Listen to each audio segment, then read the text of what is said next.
And let's begin. Master of all world, highest power, merciful parent, compassion. your your presence, presence, eternal eternal one, one, source of strength for us, as you have been for our ancestors. we We very very humbly acknowledge what what are are we? we with our life. With our life that you have done such great kindness to us. Therefore, Therefore, we place our appeals before you, so that you may forgive all our faults and failings. let our Our faults faults never become barriers between us and you. And may it be your desire to prepare our hearts to feel awe and love for you. May you listen to these words of ours, and may you open our humble hearts to the mysteries of your Torah. May this our study be a source of pleasure before your throne of glory, like like sweet incense. May you shower down May you shower down upon us the light of our soul's source in all the ways by which we define ourselves. May the sparks of your holy servants reveal these words to the world shine and sparkle. May their merit, ancestors, merit, and the merit of their Torah, their innocence and their holiness stand for us so as to prevent us from stumbling when we study these words. In their merit, may our eyes be illuminated by what we study, as King saying of the sweet singer of Israel, open my eyes that I may gaze into wonders of your Torah. May the words of my mouth and the thoughts of my heart be acceptable to you, my rock and my redeemer. For it is the eternal who grants wisdom. It is from the eternal's mouth that knowledge and understanding issue forth. Na na na na na na na na na. Oh na na na. Na na na na na na na na. Oh na na na. Na na na na na. Oh no no no no no. Oh no no no no no no no no. Oh no no no no no no. Oh no no no no no no no. Oh no no no no no no no. Na na na na na na na na na na. Na na na na na na na. Oh no no no. Oh no no no no no. Oh no no no no no no. Oh no no no no no no no no no. Oh no no no no no no. Oh no no no no no no no no. Oh no no no no no no no. Oh no no no no no no no no.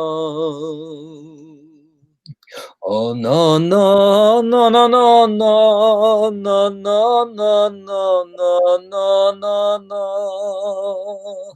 Oh no no no no no no no no. Oh no no no no no no no no no no no no. Oh no no no no no. Oh no no no no no no no no. Oh no no no no no no. Oh no no no no no no no. Oh no no no no no no no. na na na na na na na. Na na na. Na na na na na na na. Oh no no no. Oh no no no no no. Oh no no no no no. Oh no no no no no no no no no. Oh no no no no no no. Oh no no no no no no no no no.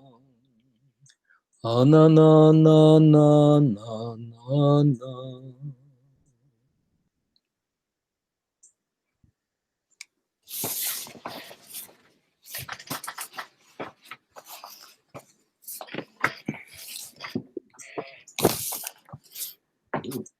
We're on page 276. Let me just check what happened here, please, for a second.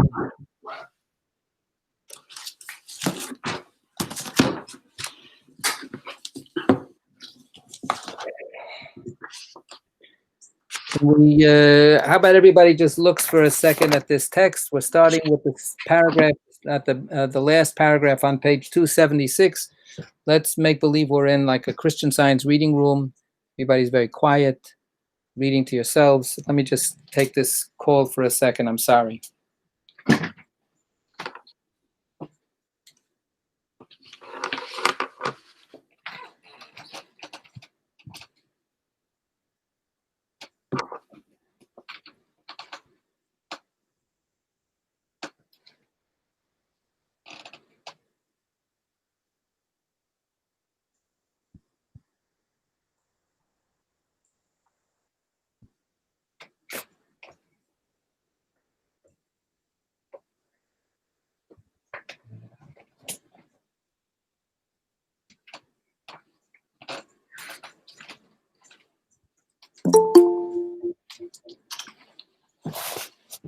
Very good. Okay, good work. All right, sorry for the interruption. Last week, we were reading that the Zohar presents God's approach to the wicked, and the approach seems to be one of patience and forbearance, giving the wicked another chance. We have the verse from Ezekiel, as I mentioned. This is a central verse in the prayers that we offer on Yom Kippur, especially in the Elah, that God keeps on postponing and postponing the judgment with the hope that perhaps the wicked person will do tshuva, will turn around, will change their ways. And another reason for postponing, for giving the wicked person a chance and to be able to survive in this world, says the Zohar, is because not only is it unpredictable what their own personal future would be, but who knows what their posterity will be? Who knows what children or grandchildren or descendants will come out of this person? Just like Abraham was born to Terach. According to the Zohar, Terach is a bad guy, an idol worshiper. Abraham is a good guy.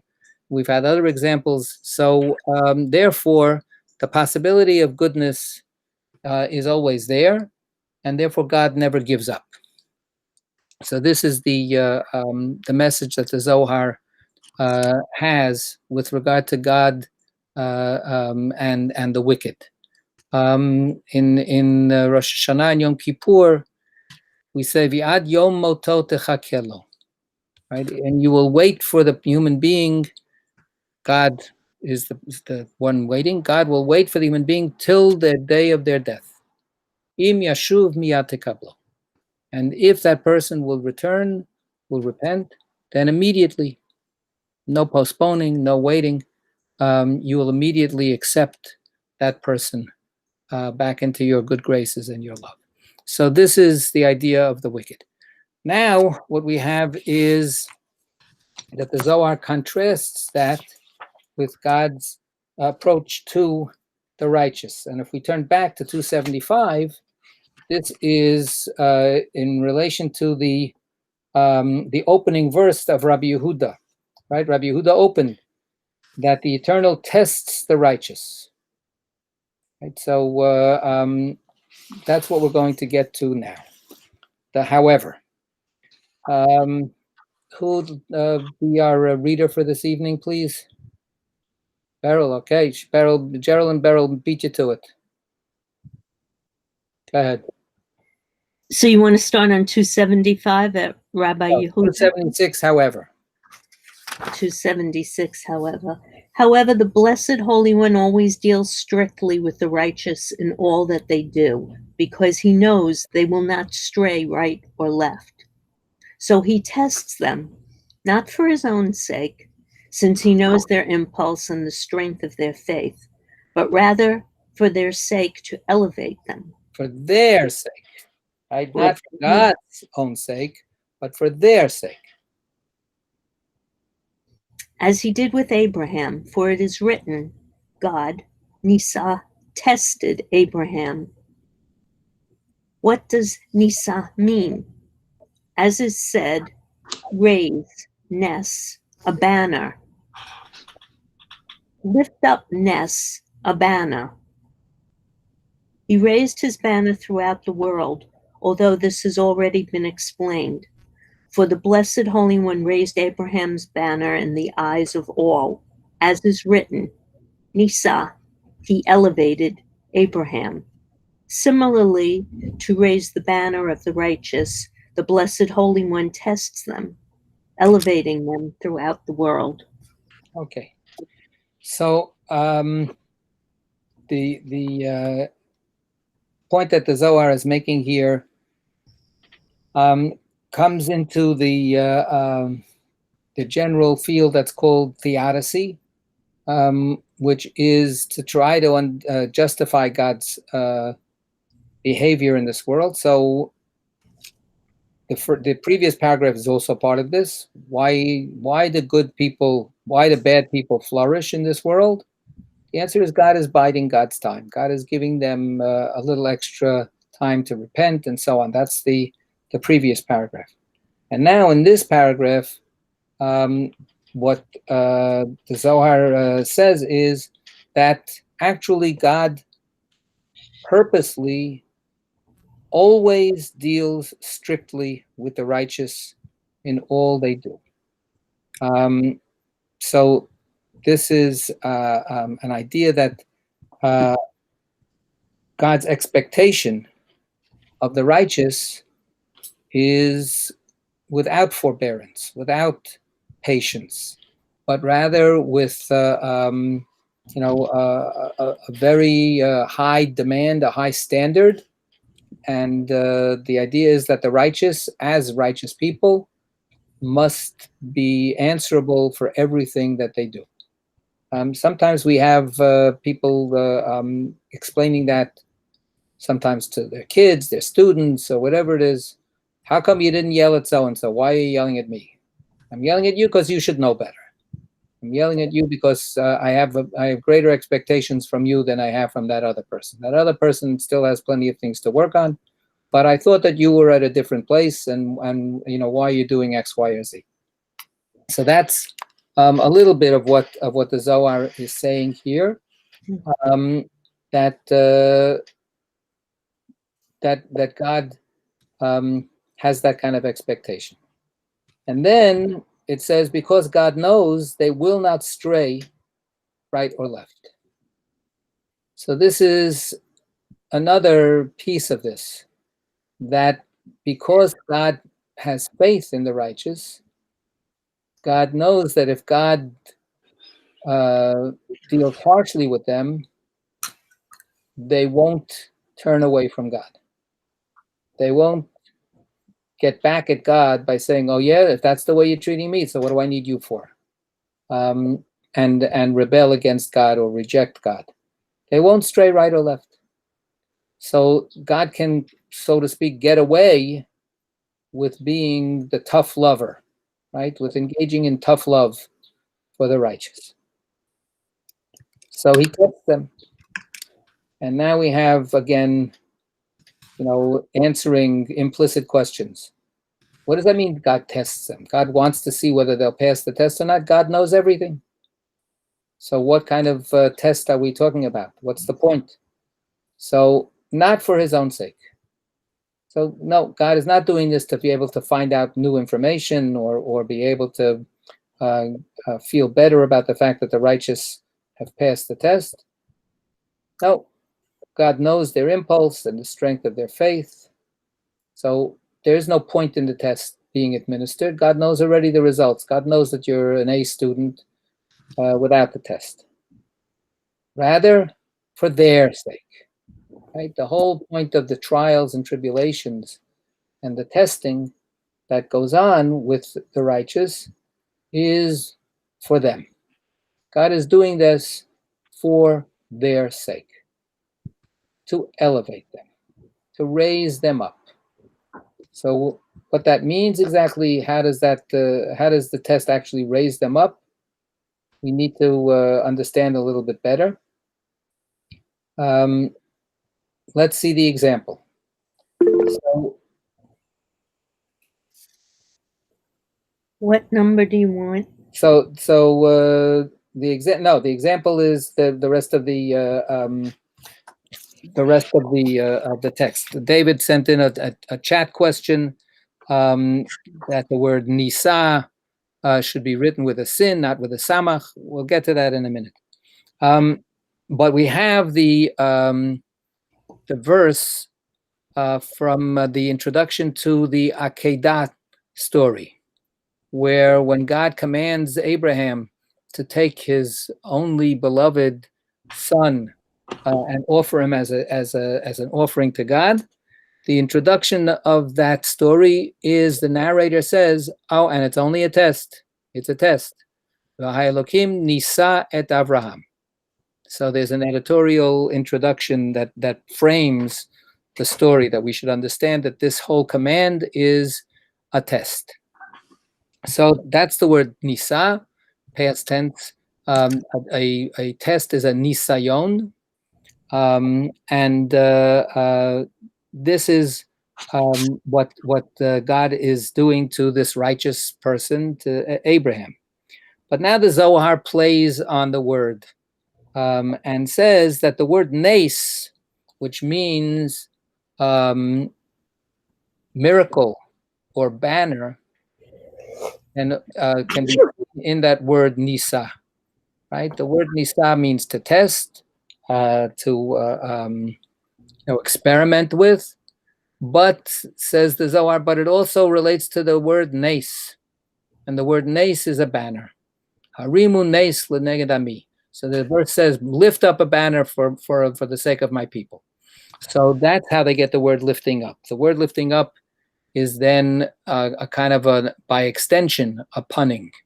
To lift up with a sin, right? Masa, naso, is a literal meaning of that word. Here, it's by extension and by association, to raise up a banner, to raise up a sign, right? Because the whole point of a banner is a kind of a rallying point or a symbolic item that identifies a particular group and helps them, focus and feel excited about what they're doing and who they are. So that's what Abraham's test was about. It was about raising up a banner. So raise a banner, lift up a nace, right? He raised his banner throughout the world. So, Beryl, can you please read number 141?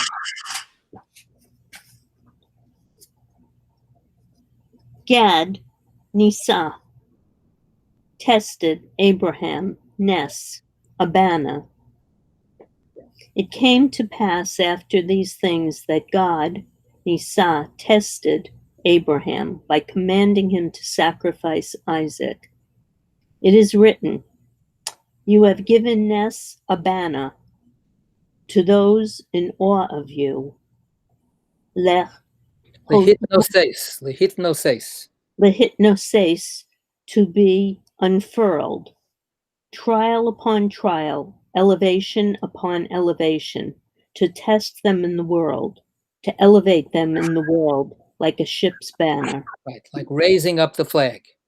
Right, Lehitnoseis, to test them again and again and again, and each test lifts them up higher and higher and higher.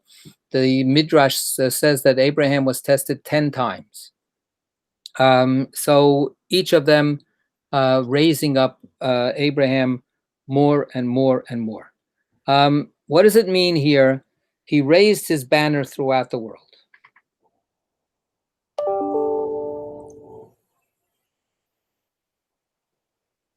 What do we think that means? Well, one possible meaning is that Abraham became a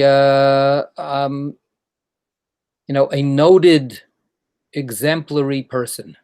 That, as it says here, God raised Abraham's banner in the eyes of all.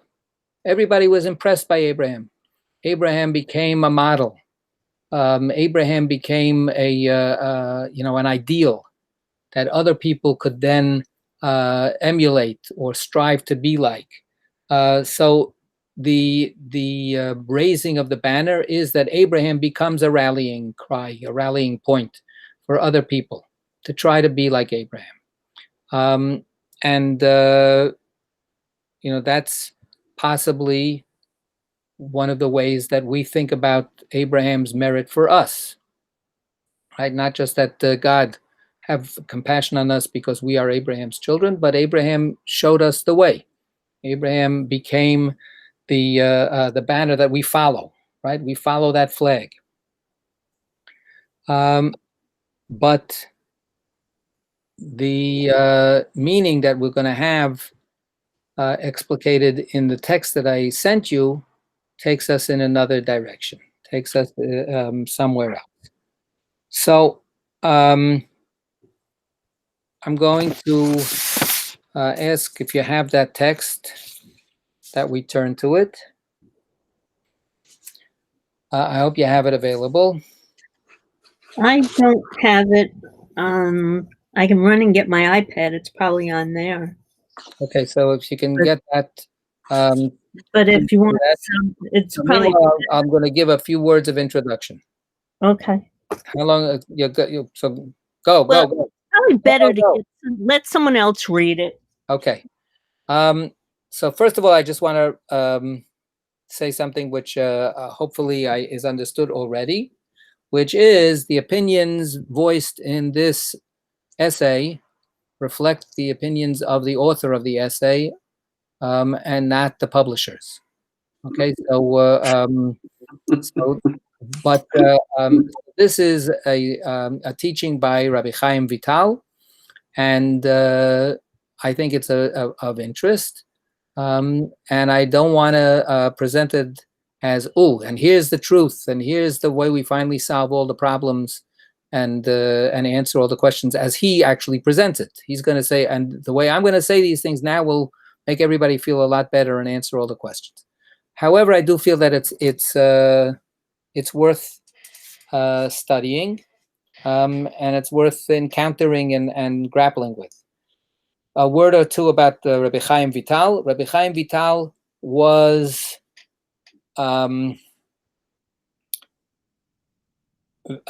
seen as the heir of the Ari, of Rabbi Yitzchak Luria. So Rabbi Yitzchak Luria is considered the greatest Kabbalist since the Zohar.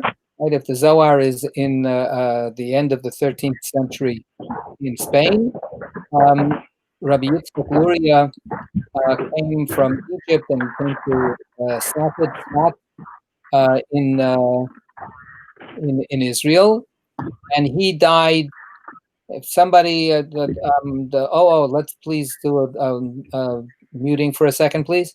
And he died in 1572. So he died almost 300 years after the Zohar was produced. Okay, 1 second, please. Hi, Stuart, I got your message. I'm in the middle of a class. I'm so glad to hear the good news. I'll talk to you. Beautiful. I'll talk to you tomorrow, okay? All right, bye-bye.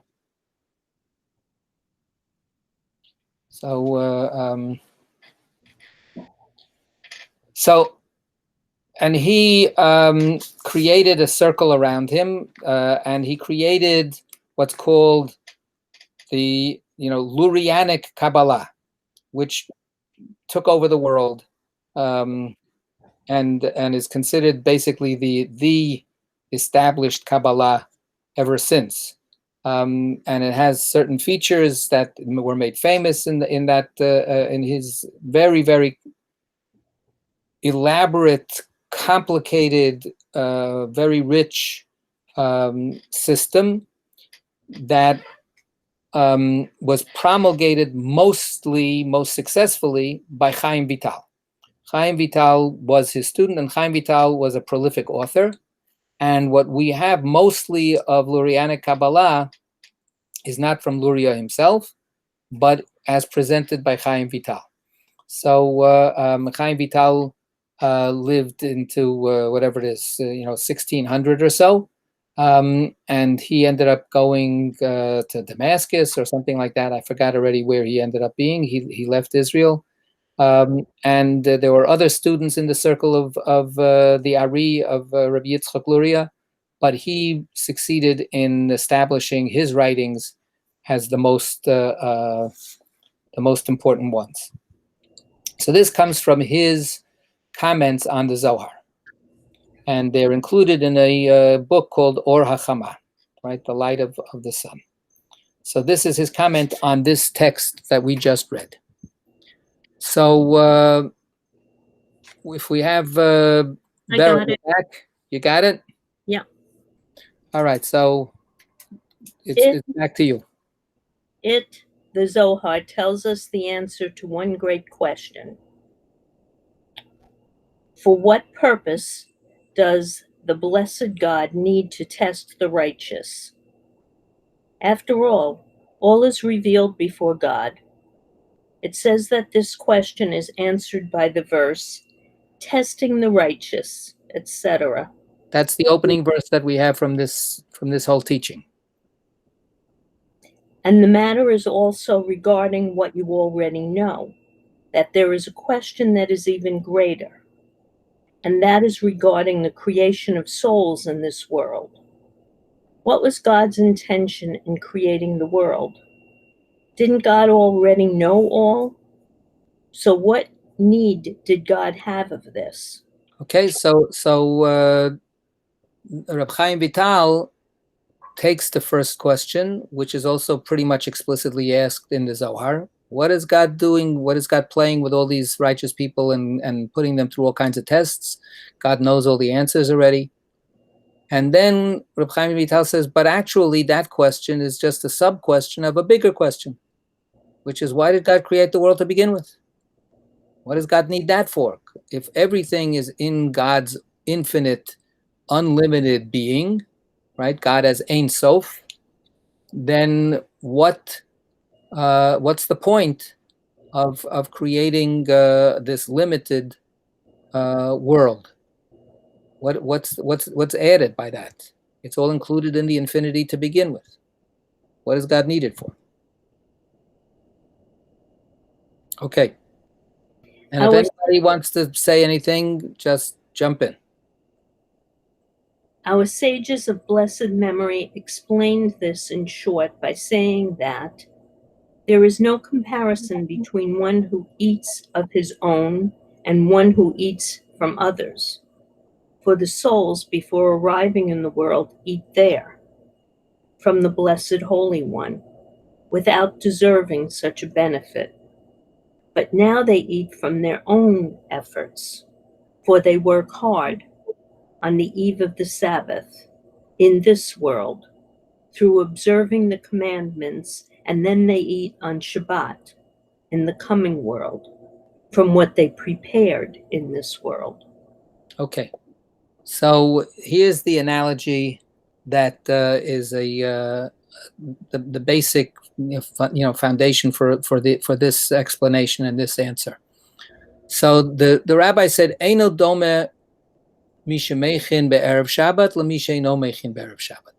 There's no comparison between somebody who prepares on the eve of Shabbos for Shabbos to a person who doesn't prepare on the eve of Shabbos for Shabbos.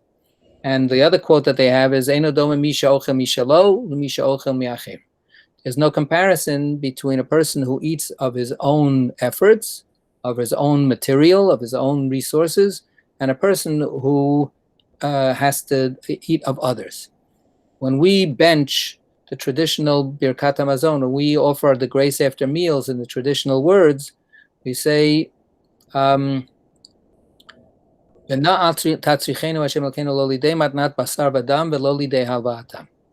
V'na'al tatzrichenu Hashem Elokeinu lo lidei matnat basar v'dam v'lo lidei halva'atam ki yim li'adecha hamalaya." Right. So we say, God, never make us need to benefit from the gift of another human being.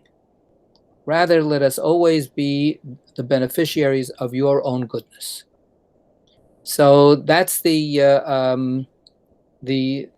statement that we have in the benching, and that's part of what's here, right? On two levels, right? So when a person feels that they have earned what they have, the pride, the sense of worth, self-worth, is completely different than for a person who feels that they're at the mercy of the goodness of others. Right? I've always lived through the. How does it go? What is the phrase? What does Blanche say? I've always lived through the kindness of strangers, or something like that. And in the end, she becomes a sad character. So the idea that a person should feel that they deserve what they have is understood in tradition before the Zohar, and this is what's being built up here now from Reb Chaim Vital, is understood as a very legitimate feeling and a very legitimate value, right? So it doesn't take away from the fact that we have a mitzvah of tzedakah, right? A person who is in need needs to be supported, needs to be helped, needs to be sustained. But even there, famously, as many of us have learned, the best way to give tzedakah is give a person a job. Let the person have the dignity of being self-sufficient, never making that person constantly dependent on you. When we have, for instance, the law of leaving the corners of the field. So when we leave the corners of the field for the poor so that they harvest it, we're not allowed to harvest the corners of the field and then give the harvest to the poor. We have to leave the field alone and let the poor harvest on their own. So that's understood as saying, make the poor person have the opportunity to do gainful work. Let them actually benefit from the work of their own hands rather than getting the dole, rather than getting just a gift. So this is something that follows throughout the tradition. And what Reb Chaim Vital is now saying is this applies to our very being. So he says that before we are brought into this world, our souls are thriving by suckling from God. Right? We dwell under God's sheltering presence. This is before we've ever been born, right? Before we've come into this world. So we are sustained and fed by God, but we haven't done anything to merit that concern and that giving. We are beneficiaries without any merit of our own. It's pure, unadulterated generosity, which is not conditioned on earning it. But there's one problem with that. The problem is the embarrassment of taking when you don't have anything to show for why you deserve to be given what you're given. So the imagining is that the souls, where we would think they're in the most perfect, wonderful place that they could possibly be, snuggled up with God, we have here this imagining that the souls are actually shadowed by a discomfort that, wait a second, but we don't deserve this unconditional love, because who are we? We are nothing yet. We haven't done a single thing. So now they eat of their own efforts, right? They work hard on the eve of Shabbat in order to have a beautiful Shabbat. So Shabbat is the coming world, and every Shabbat that we live in this world is a taste of the world to come. And according to the traditional way of approaching it, what is Shabbat? One of Shabbat's wonderful qualities is you don't have to cook on Shabbat, you don't have to clean on Shabbat, you don't have to do the laundry on Shabbat, you don't have to go to work on Shabbat, you earn a living. That's what you're doing the rest of the week. And then you knock yourself out for sure. But the more you knock yourself out, by the time Friday night you sit down at the table is beautiful, there's all this wonderful food, everybody is all scrubbed up and shining and grateful for the opportunity to now actually rest and enjoy the rest of the day. So the enjoyment of Shabbat is dependent on the work that goes into making the preparations for Shabbat. By analogy, the kind of olam haba, the kind of coming world that each of us will enjoy, will actually depend on how much work we put into preparing for olam haba in this world. Okay, any comments, any reactions, any questions? I don't know, whatever. Okay, this is definitely stirring everybody's pot here, I see. Okay, good. We continue with the next paragraph. Now this righteous person, if the blessed God sees that he will stand up to his test, then God peers and looks to all that he will be able to stand. And God then tests him in those ways, so that this soul will have an enduring fund from which he can derive benefit, eat, from his own doing forever and ever, from that for which he worked by his own hands and body. Okay, so this is now the next step, right? So this is where the tests come in.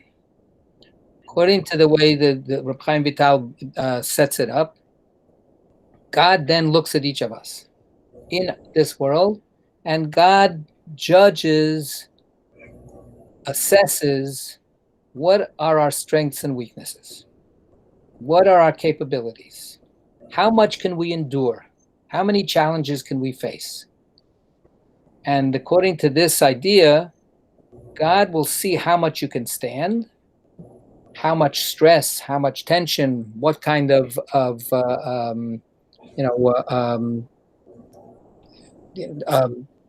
tests, what kind of trials, what kind of pressures you can be put under. And the claim here is God will only test you to the limits that you can stand.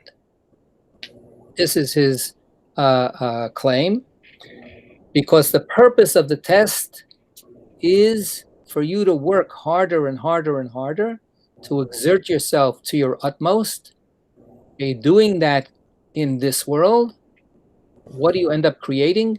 You create an infinite fund of benefit for yourself in the world to come.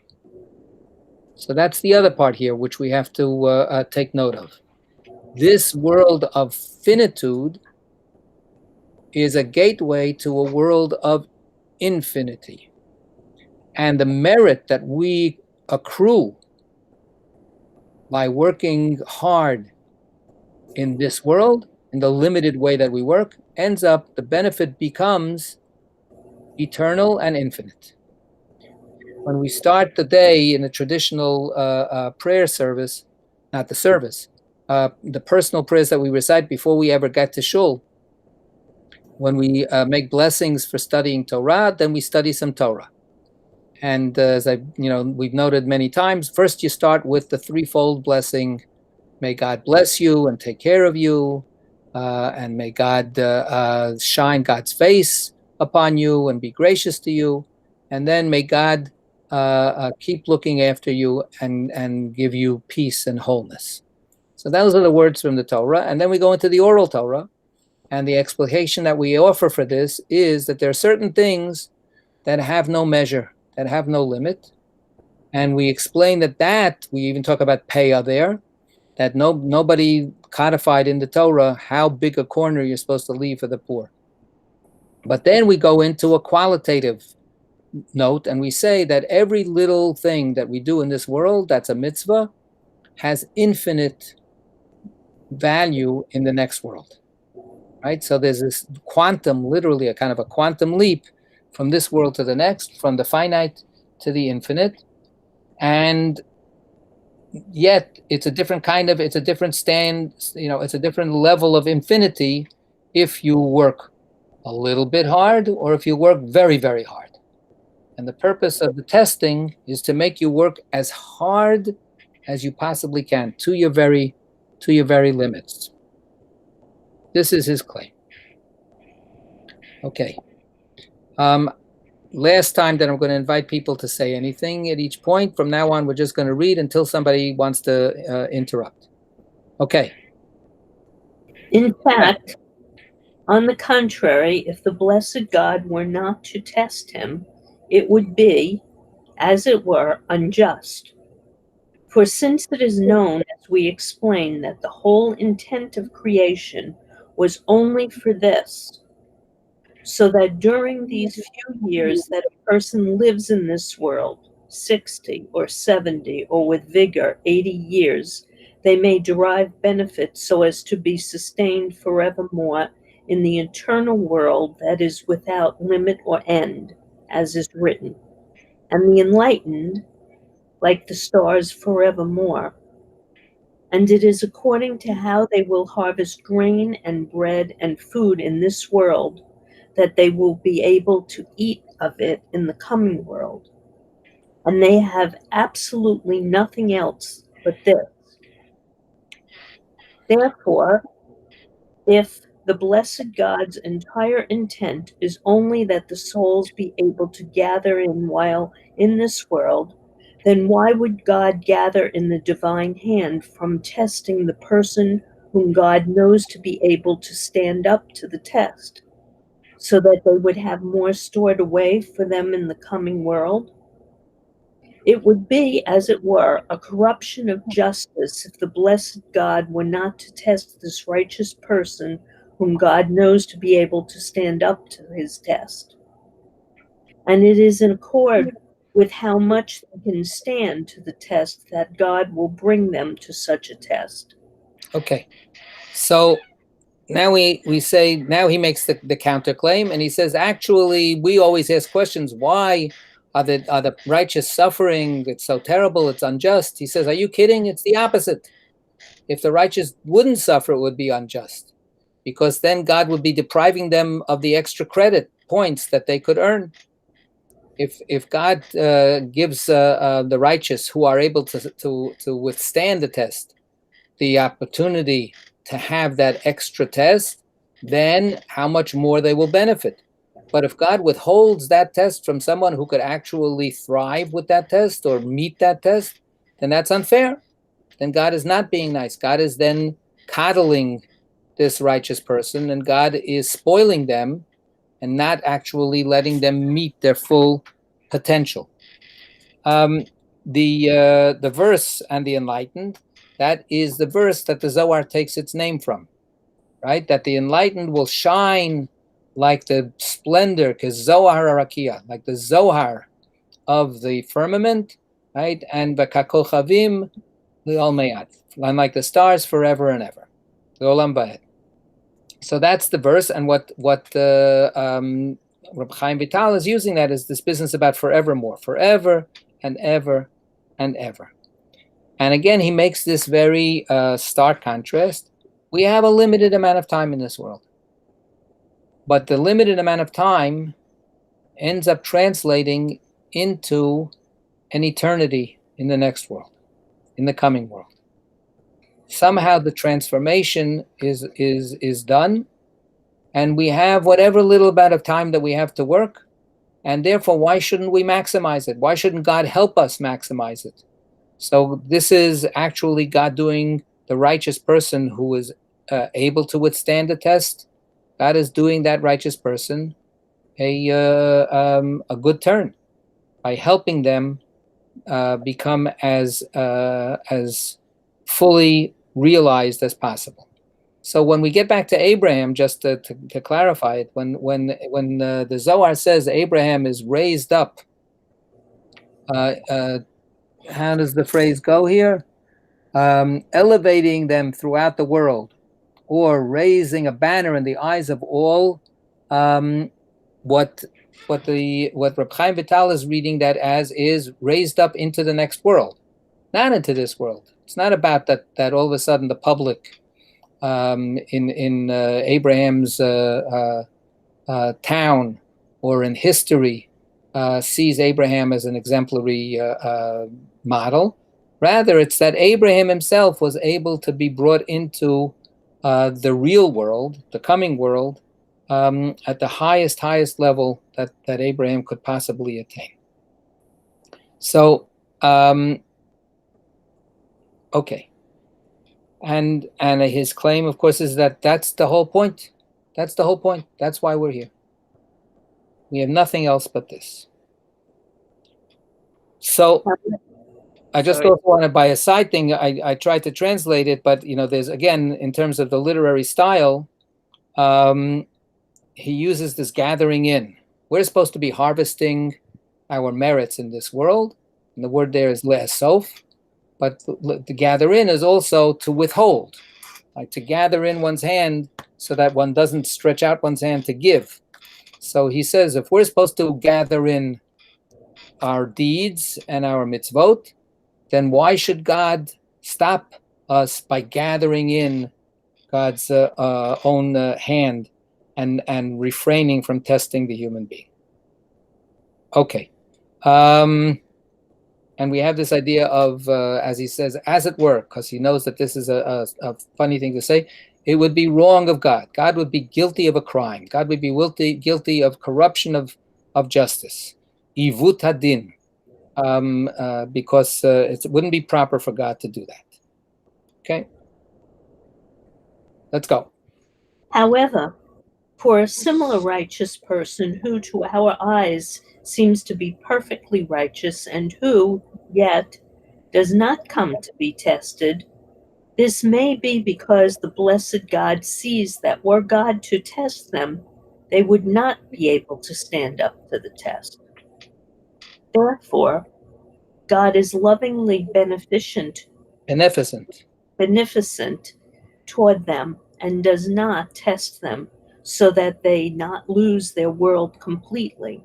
Therefore, God will leave them alone without a testing, being a righteous person at present, not to investigate them further, and they will inherit their world in accord with their deeds.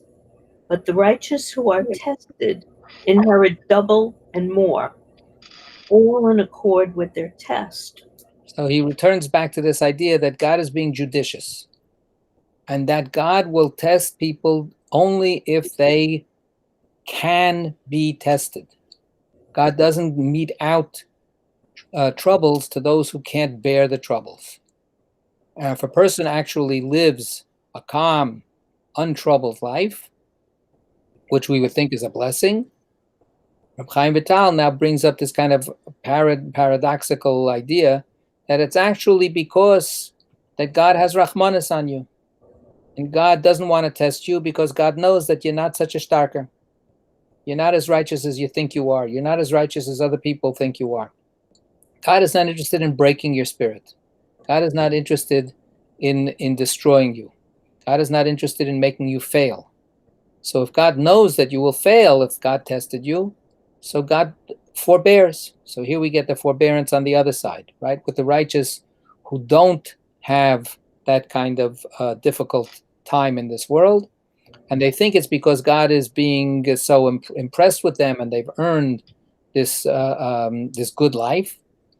But it's a paradox, right? Because, or it's not a paradox, it's ironic that the good life that they're earning is the limited good life, as opposed to the infinite good life that if they were stronger, they would be able to earn even more of, right? So that they're only they're being catered to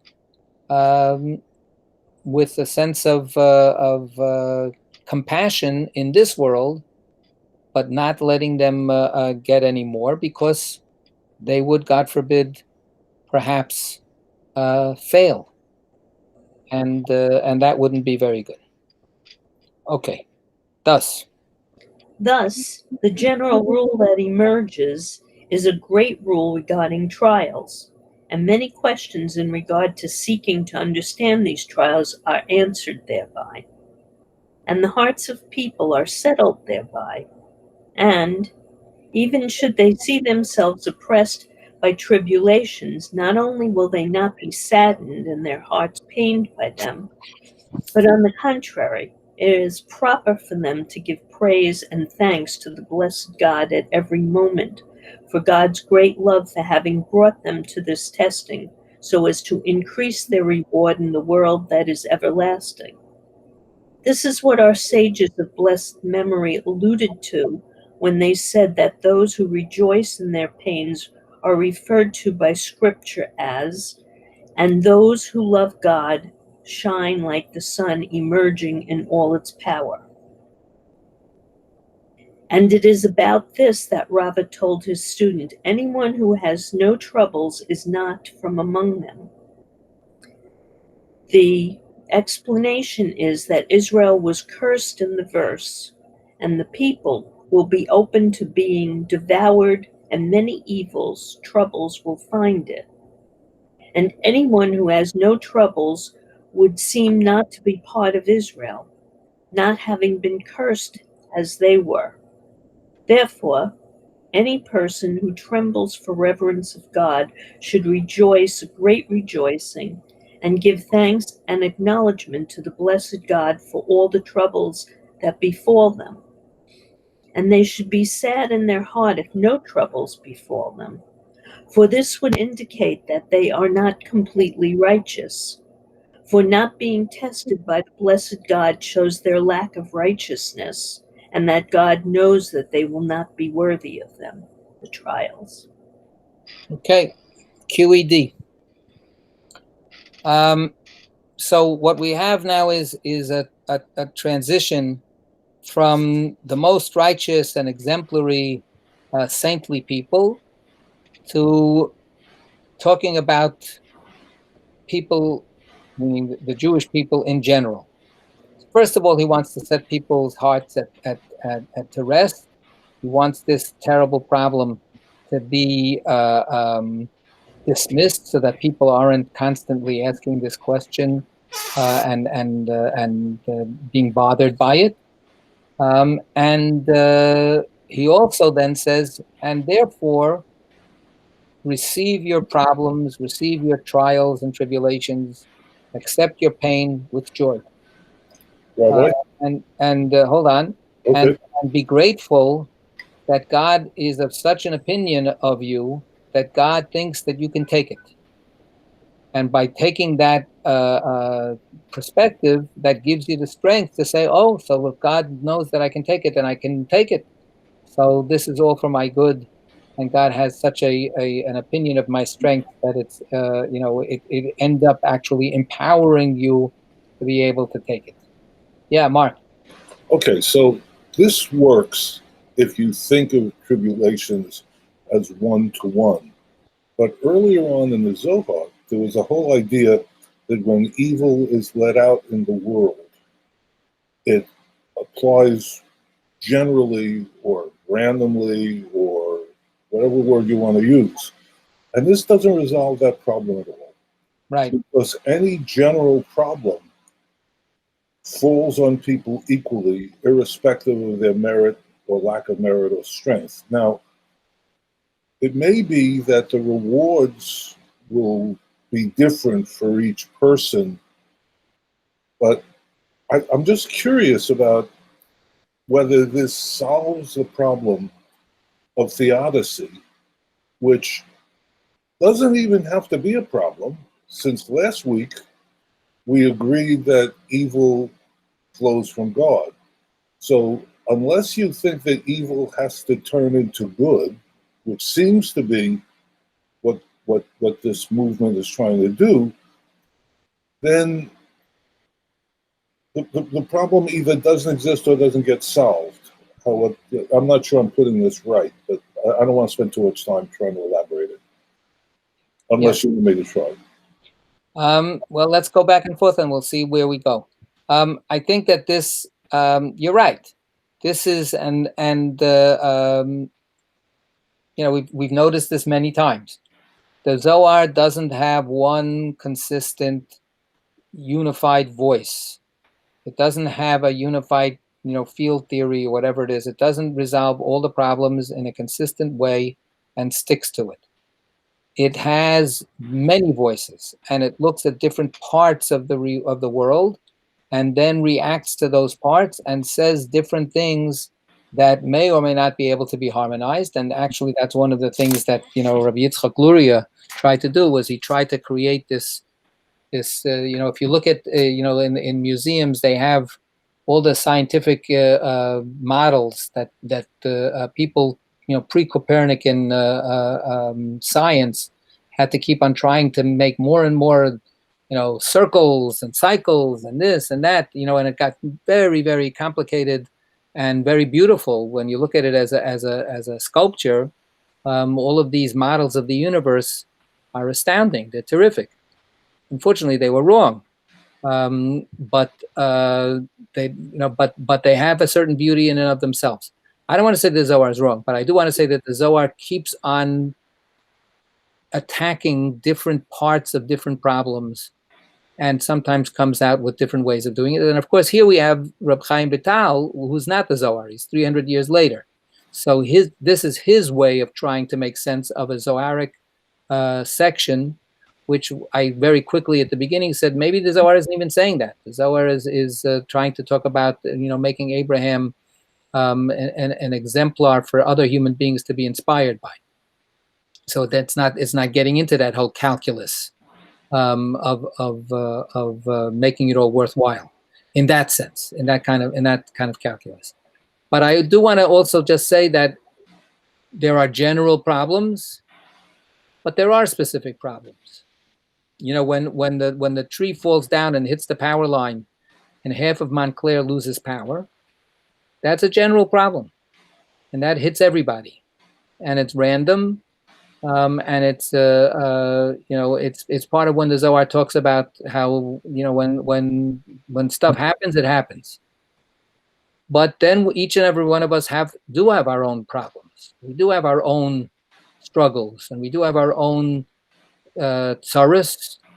We have our own, as in Yiddish, we carry around, each of us has our own little pekel, our own little bundle of pain and sorrow, which is very individualized.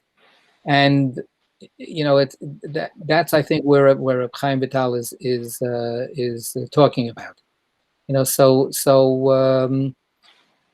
His approach, again, it's does it Does it bear scrutiny in terms of reality? I don't know. What about all the people that actually are broken by their problems? What's that all about? When Elisha ben Avuya becomes a heretic, so what does that mean? When people after the Holocaust lose their faith, so what does that mean? So that's the kind of questioning that I think this is open to. That's more meaningful to me anyway. So there's a lot of wishful thinking here, and the wishful thinking I actually respect. The wishful thinking I appreciate. I'm sad that the wishful thinking doesn't stand up to empirical evidence. But the wishful thinking is that none of us will be broken by our problems, because we're only given just, what's the saying? What doesn't break you makes you stronger, or something like that. That's a little bit of what he's saying, but he's saying that God will never give you something that will break you. God is only giving you something that will make you stronger. Rabbi, today's August 6th, right? So you know what it's the 75th anniversary of, right? No, I forgot. Hiroshima. Right. Yes, that's right. Right. So that's where I was coming from. Now, yeah. I don't deny the value of inconsistency in a rich tradition or in a rich body, a rich corpus, especially a corpus that's created by different people at different times. But when we deal with that inconsistency, isn't it our obligation to at least try to refine the inconsistency? Not deny the inconsistency, but isn't the whole purpose of study to see these inconsistencies and to try to grapple with them and to use them as a way to come to our own understanding? And I'm just putting that forward to you as a student to a teacher. Well, that's why I thought I was trying to a little bit address that when I said there's a distinction between the different kinds of evil that the Zohar addresses when it makes those different claims. So that the kinds of things that the Zohar, or here Chaim Vital, the kinds of problems that Chaim Vital is claiming are being thrown at different people, I don't think that he would be talking about Hiroshima. So I think that's where I'm trying to refine where the contradiction is and where it isn't. Maybe I don't know if that answers you a little bit. That's perfectly fine. I'm not in any way in disagreement with anything you say, but I think that you're framing it in terms of theodicy is too goyish, to be perfectly honest. That the way the Zohar seems to deal with evil does not require that God be all good. We're talking about Reb Chaim Vital. I know we're talking about Chaim, but we're talking about Chaim Vital within our class in Zohar. So right. Forgive me. So that's what I'm trying to say. I'm trying to say that we may understand, and we've been building this up, and that's part of what my whole efforts have been, to build up a certain picture of the Zohar, which is maybe not in line with Reb Chaim Vital. But that's why to me it still is valuable to bring this up, because Reb Chaim Vital knew more than I do, and nevertheless he's seeing things in a way that I don't really see them. But I want to hear what he's saying, and I want to see where I can go along, or where I can use what he's saying for my own seeing. But you're right. But from Chaim Vital's point of view, he's trying to address these kinds of terrible problems. And he's trying to address it, first of all, theologically or philosophically or rationally or whatever it is, systematically. But he also, and that's what keeps on, it comes up, he's concerned about the people.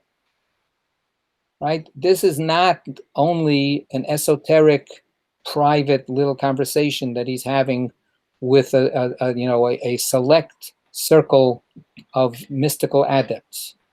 He's trying to make Amcha, right, the hoi polloi, the regular Jewish person, he's trying to make that person feel better.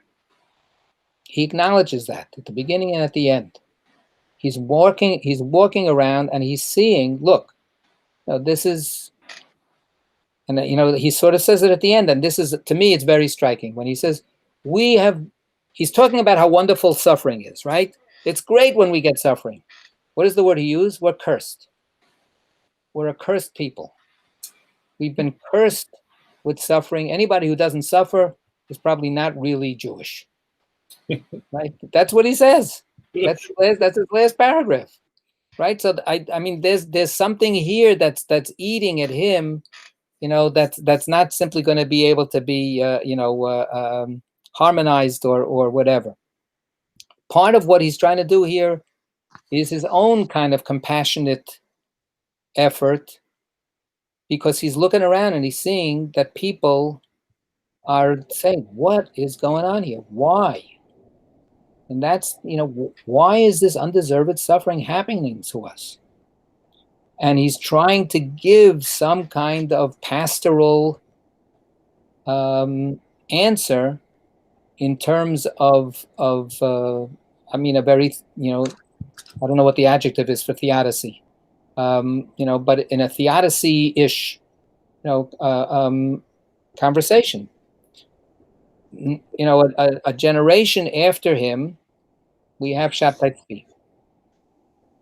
A generation after, a little more than a generation after, 50 years later, the Jewish community cracks.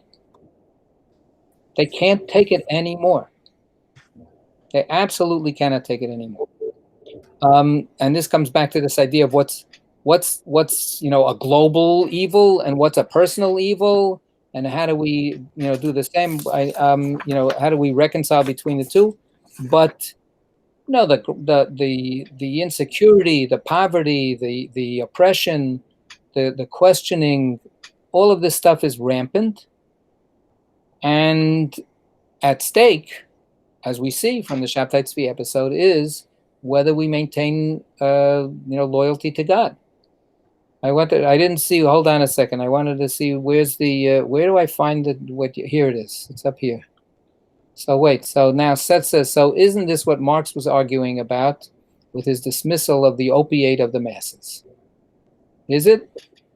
Does anybody want to say this? Is this to be seen with contempt as a kind of a keep the masses down, control them, feed them a tranquilizer? Is that what this is? Isn't that what he's saying? The suffering is good for you.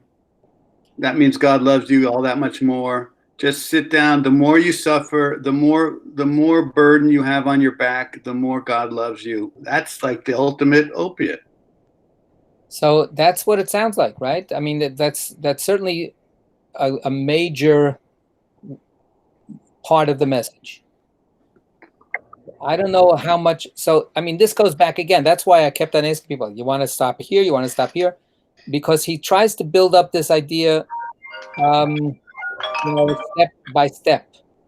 And there's in the first axioms that he puts out, there's stuff to wonder about too. But by the time he gets to the end, I think it's a little reductive to say it the way you're saying it, because in the end, what he's trying to say is, it may hurt, but it's bearable enough, and just be patient, because when you get to the other side, you have no idea what kind of joy you will be experiencing as a result. Other places, there's the examples that sometimes people use are painful treatments. Where a person has to go through an operation, cut off a part of their body. In modern times, chemo, God forbid, all these other things.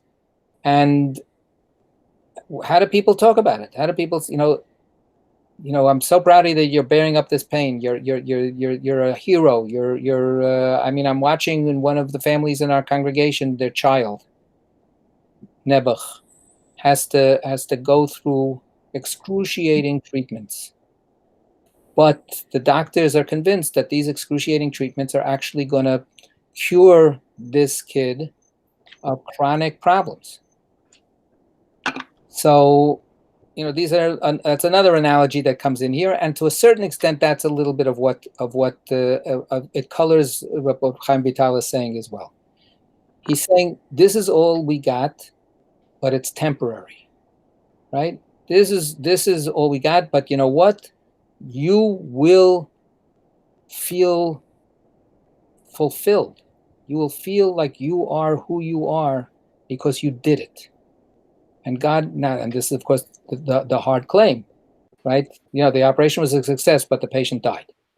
That's not allowed in this statement by Chaim Vital. The pain is only justified in his version if you can bear it. So then, Rabbi, there is no evil.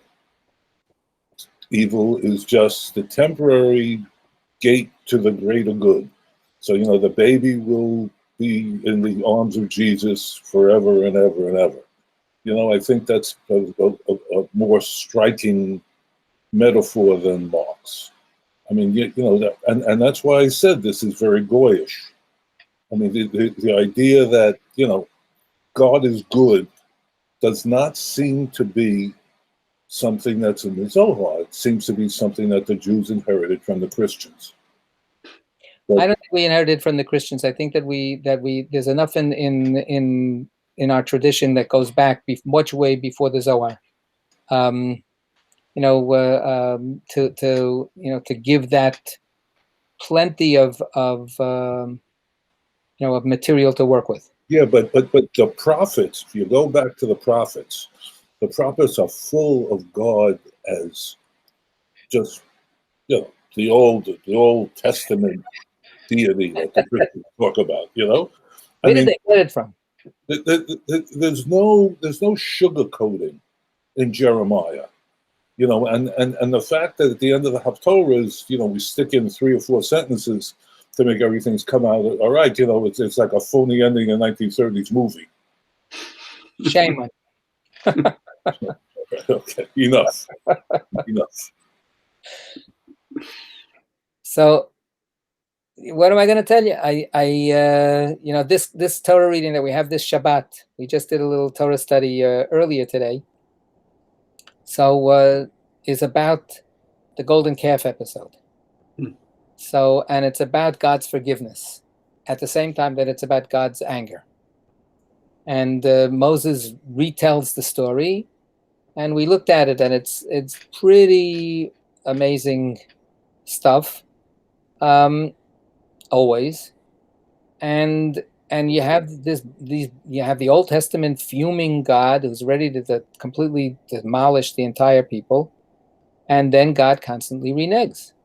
God changes back to being loving and merciful. With those last 3 verses, keep on happening, and that's why we're still here. Because God's original proposition is, okay, forget it. They don't deserve to be here. Out. And Moses keeps on cajoling at the same time that Moses turns around and is lambasting the people and leading even a civil war against some of them and killing 3,000 people. Moses goes back and forth. I think again, it's not the Christian. The Christian thing is to be very oversimplifying. I think probably Christians wouldn't like my saying it, but the Christian thing is one-dimensional. Yes. But the Jewish message that comes out, I think, from the Torah and from the prophets and from later is that this evil is real.